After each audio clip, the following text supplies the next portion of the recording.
You've probably heard it 1,000 times. Drink this juice to boost your immunity.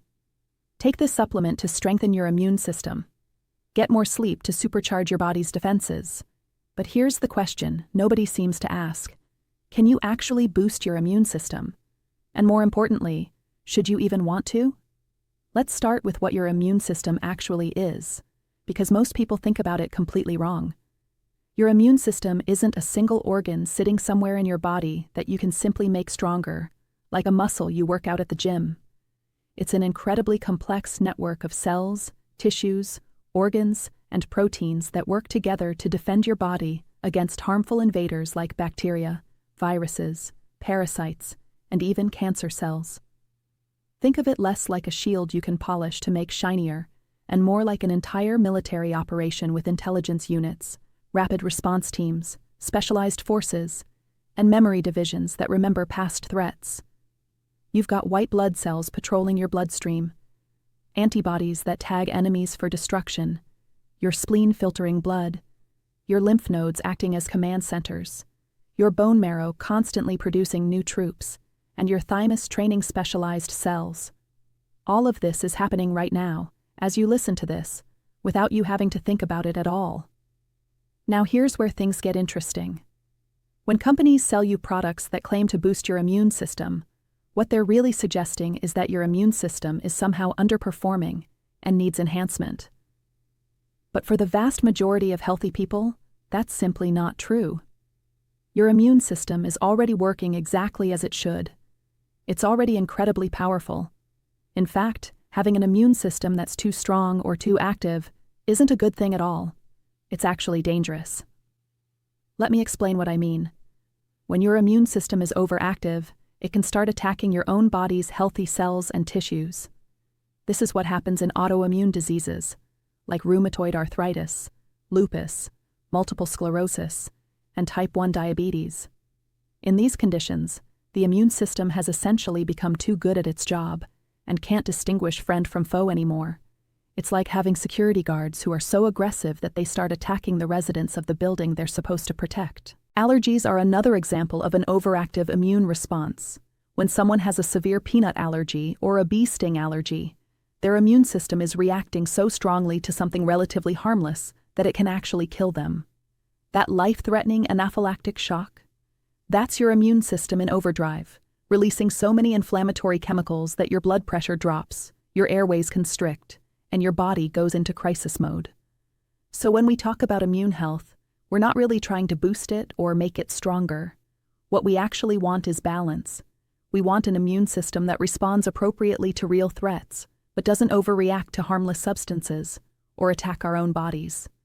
The technical term for this is immune regulation or immune modulation. Now, does that mean all those supplements, foods, and lifestyle habits that claim to support immunity are completely useless? Not exactly, but we need to be much more precise about what they actually do. Let's break down some of the most popular immune-boosting claims and see what the science really says. Vitamin C is probably the most famous immune supplement out there. The idea that it prevents or cures colds has been around since the 1970s, when a Nobel Prize-winning chemist named Linus Pauling promoted this theory. But here's what decades of research have actually shown. For most people, taking vitamin C supplements does not prevent colds. However, if you're already deficient in vitamin C, getting adequate amounts can help your immune system function normally. There's also some evidence that if you take vitamin C regularly before getting sick, it might slightly reduce the duration of a cold by maybe half a day to a day. But once you're already sick, loading up on vitamin C doesn't seem to help much. The key word here is deficiency. Vitamin C is important for immune function, but only when you don't have enough of it. If you're already getting adequate vitamin C from your diet, which most people in developed countries are, taking extra doesn't give you a superpowered immune system. It's like trying to overfill your car's gas tank. Once it's full, the extra just spills out. Your body can only use so much vitamin C, and it excretes the excess. What about vitamin D? This one is more interesting. There is substantial evidence that vitamin D plays an important role in immune function. People who are deficient in vitamin D do seem to be more susceptible to respiratory infections. Some studies have shown that vitamin D supplementation can reduce the risk of respiratory infections, especially in people who are deficient. But again, the benefit comes from correcting a deficiency, not from megadosing beyond normal levels. Zinc is another popular immune supplement. Zinc is indeed necessary for immune cell development and function. Some research suggests that zinc lozenges taken at the first sign of a cold might reduce its duration. Zinc deficiency can definitely impair immune function. But here's the catch. Too much zinc can actually suppress your immune system and interfere with the absorption of other minerals like copper. The balance matters enormously. Probiotics and gut health have become huge in recent years, and there's actually some legitimate science here. About 70 to 80% of your immune system is associated with your gut. Your gastrointestinal tract is constantly exposed to foreign material from food and drink, and it has to distinguish between harmless nutrients and dangerous pathogens. The bacteria living in your gut, your microbiome, play a crucial role in training and regulating your immune system. A diverse, healthy microbiome does seem to support better immune function. But the probiotic supplement industry is largely unregulated, and many products don't contain the strains or amounts they claim. You're probably better off eating fermented foods like yogurt, kefir, sauerkraut, and kimchi than relying on expensive supplements. Now let's talk about lifestyle factors, because this is where things get much more evidence-based and much more important. Sleep is absolutely critical for immune function. During sleep, your body produces and releases cytokines, which are proteins that help fight infection and inflammation. Chronic sleep deprivation has been shown to reduce the production of these protective proteins and infection-fighting antibodies. Studies have found that people who sleep less than 7 hours a night are almost 3 times more likely to develop a cold when exposed to the virus compared to those who sleep 8 hours or more. You can't supplement your way out of poor sleep. This is foundational. Chronic stress is another major factor that actually does impair immune function. When you're stressed, your body releases cortisol and other stress hormones. In the short term, this can actually enhance certain immune responses, which makes sense from an evolutionary perspective. If you're being chased by a predator, you might get injured and need your immune system ready to fight infection. But chronic, ongoing stress keeps cortisol levels elevated, and this suppresses immune function over time. It reduces the number of lymphocytes, the white blood cells that fight infection. It makes you more susceptible to viral infections. Managing stress through exercise, meditation, social connection, or therapy isn't just good for your mental health. It's essential for immune health. Exercise is fascinating when it comes to immunity. Moderate, regular exercise appears to support immune function. It promotes good circulation, which allows immune cells to move through the body more effectively. It may help flush bacteria out of the airways.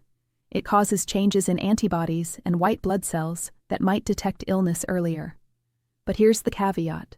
Intense, prolonged exercise, like running a marathon, can temporarily suppress immune function for several hours afterward. This is why elite athletes sometimes get sick more often than moderately active people. So the key is regular, moderate exercise, not pushing yourself to exhaustion constantly. Nutrition matters, but probably not in the way supplement companies want you to think. Your immune system needs a wide range of nutrients to function properly. Proteins for building antibodies and immune cells, vitamins A, C, D, E, B6, and B12, minerals like zinc, selenium, iron, and copper, and healthy fats for cell membranes. But you get all of these from a varied, balanced diet rich in fruits, vegetables, whole grains, lean proteins, and healthy fats. There's no single superfood or magic bullet. Diversity is what matters. Hydration is often overlooked but genuinely important.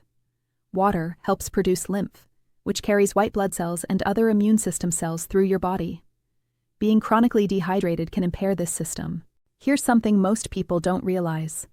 Your social connections affect your immune system. Studies have shown that people with strong social relationships have better immune function and lower levels of inflammation than socially isolated people. Loneliness and social isolation have been linked to increased susceptibility to illness. Your emotional and social health isn't separate from your physical health. They're deeply interconnected. So what's the bottom line? Can you boost your immune system? The honest answer is that for most healthy people, your immune system doesn't need boosting. It needs support. It needs you to not undermine it with chronic sleep deprivation, terrible stress, poor nutrition, and sedentary behavior. Think of it less like boosting and more like maintaining optimal function. If you want to support your immune system, focus on the fundamentals. Get 7 to 9 hours of quality sleep every night, manage your stress levels, exercise regularly but moderately, eat a varied diet rich in whole foods, stay hydrated, maintain your social connections, don't smoke, limit alcohol, and maintain a healthy weight. If you have specific deficiencies, yes, supplementation under medical guidance can help. But for most people, the expensive supplements promising to supercharge your immunity are more marketing than medicine. Your immune system is already extraordinary. Every second of every day, it's distinguishing between millions of different molecules, deciding what's you and what's a threat, remembering past infections, and coordinating incredibly complex responses. It doesn't need a boost. It needs you to take care of yourself. And that's actually good news, because it means you already have everything you need. You just have to use it. Thanks for watching. If you enjoyed the video, don't forget to give it a like. If you have any questions or thoughts, feel free to leave a comment below. I'd love to hear from you. Make sure to subscribe to the channel so you don't miss future videos. See you in the next one.